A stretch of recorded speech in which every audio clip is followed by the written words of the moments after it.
সেই দিন বাসায় বরের পছন্দের এই কাচ্চিটা রান্না করেছিলাম। খেতে ভীষণ মজা হয়েছিল। সবাই তো খেয়ে খুবই প্রশংসা করেছে আর পারফেক্টভাবে সব কিছু সেদ্ধ হয়েছে। তাই ভাবলাম আপনাদের সাথে রেসিপিটি শেয়ার করি। তো প্রথমে একটা কড়াই নিয়েছি, কড়াইটা গরম হয়ে গেলে কিছুটা তেল দিয়ে দিয়েছি আর এখানে পেঁয়াজ কুচি দিয়ে দিলাম। পেঁয়াজটাকে আমি একটু বেরেস্তা করে নেব, আর পেঁয়াজটা যাতে খুব তাড়াতাড়ি বেরেস্তা হয়ে যায় সেজন্য আমি এখানে লবণ দিয়ে দিলাম পরিমাণ মতো, বেশি না, অল্প করে একটু লবণ দিয়ে পেঁয়াজটাকে একটু বেরেস্তা করে নেব।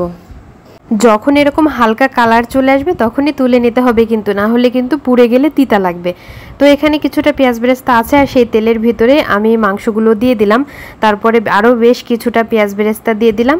এখানে দিচ্ছি কিছু মশলা, রসুন বাটা, পেঁয়াজ বাটা, আদা বাটা, তারপর দিয়ে দেবো স্বাদ মতো লবণ। লবণটা একটু বুঝে দিতে হবে। মরিচের গুঁড়া দিয়ে দিলাম 1 চামচ, জিরা গুঁড়া দিয়েছি হাফ চামচেরও একটু বেশি। আর আমি আজকে প্যাকেট মশলা দিয়েই এই রান্নাটা করব, তো প্যাকেট মশলা দিয়ে দিলাম। এখানে টক দই আর 2 রকমের বাদাম আমি ব্লেন্ড করে রেখেছিলাম, সেটা দিয়ে দিলাম। সব কিছু দেওয়া হয়ে গেলে একটু ভালো করে মাখিয়ে নেব। এই ধরেন 10 থেকে 15 মিনিটের মতো সময় নিয়ে এই মাখানিটা মাখাতে হবে, তাহলে মাংসের ভিতরে সব মশলাগুলো সুন্দরভাবে ঢুকে যাবে। আপনি যদি ভাপে দিয়ে সেদ্ধ করতে চান তাহলে কিন্তু এটাকে ওভারনাইট ফ্রিজে রেখে দিতে হবে। আমি যেহেতু নগদ রান্না করব তাই আমি আর ফ্রিজে রাখলাম না, চুলার উপরে বসায় দিছি। আর এইভাবে হালকা জাল দিয়ে মাংসটাকে কষিয়ে সেদ্ধ করে নেব যাতে মাংসটা একদম সফট হয়ে যায়। আর এখানে এক্সট্রা করে কোনো পানি দিতে হবে না, আমি যে মশলাগুলো দিয়েছি সেটা আর এই মাংস থেকে যে পরিমাণ পানি বের হবে তা দিয়েই কিন্তু রান্নাটা হয়ে যাবে। তো অন্যদিকে আমি এখানে হাফ চামচের মতো চিনি নিয়েছি আর 3 থেকে 4 চামচের মতো গুঁড়া দুধ নিয়েছি আর জর্দার রং দিয়ে দিয়েছি অল্প করে, দিয়ে তারপর এখানে হালকা কুসুম গরম পানি দিয়ে এটাকে ভালো করে গুলিয়ে একটা সাইডে রেখে দেবো। এটা কিন্তু আমাদের পরবর্তীতে কাজে লাগবে, তাই এই কাজটা আগের থেকে গুছানো থাকলে ভালো হয়। তো এই যে সুন্দর মতো গুলিয়ে নিয়ে আমি একটা সাইডে রেখে দিলাম। আর বেশ কিছু আলুতে আমি জর্দার রং মেখে রেখেছিলাম, সেটা এখন তেলের উপরে ভেজে নিব হালকা করে। আর এদিকে আমি বাসমতি চাল নিয়েছি, বাসমতি চালটা ভালো করে ধুয়ে পানিতে আধা ঘন্টার জন্য ভিজিয়ে রাখবো যাতে করে চালটা অনেক লম্বা হয়ে যায় ভিজে। আর এদিকে দেখুন আমার মাংসটা কিন্তু রান্না প্রায় শেষ, এখনও এখানে ঝোল আছে। তো ঠিক এই পর্যায়ে আমি এখানে যে আলুগুলো ভেজে রেখেছিলাম সেই আলুগুলো দিয়ে দেব।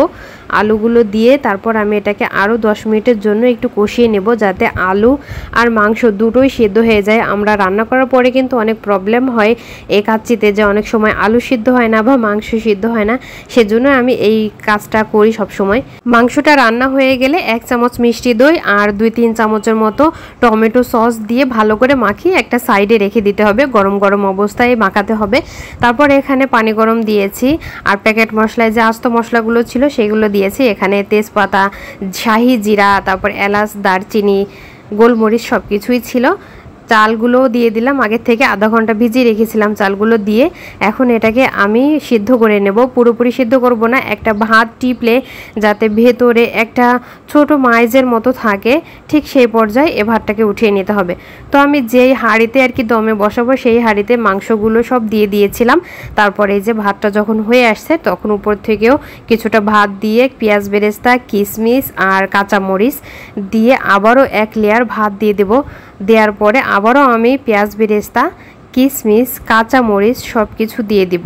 আপনি চাইলে কিন্তু এখানে আলু বোখরাও ব্যবহার করতে পারেন, তো আমার হাতের কাছে ছিল না তাই আমি দিইনি।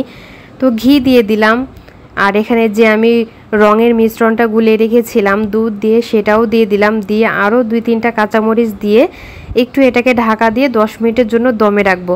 তাহলে সুন্দর একটা সুঘ্রাণ বের হবে আর সব কিছু খুব ভালোভাবে সেদ্ধ হয়ে যাবে, একদম মাখো একটা ভাব হয়ে যাবে। তো এই যে দেখুন 10 মিনিট পরে ঢাকাটা খুললে অনেক সুন্দর একটা ঘ্রাণ বের হয়েছে আর কতটা পারফেক্টভাবে সব কিছু সেদ্ধ হয়েছে। দেখতে মাশাআল্লাহ অনেক লোভনীয় লাগছে আর খেতে কিন্তু অনেক মজা হয়েছিল। আপনি চাইলে এখানে কেওড়া জল বা গোলাপ জলও ব্যবহার করতে পারেন, তবে আমার কাছে প্রয়োজন মনে হয়নি যেহেতু বাসায় সবাই খাবো আর এমনিতেই অনেক সুঘ্রাণ বের হয়েছে। তো রেসিপিটি পছন্দ হলে অবশ্যই লাইক, শেয়ার ও কমেন্ট করতে ভুলবেন না। আল্লাহ হাফেজ।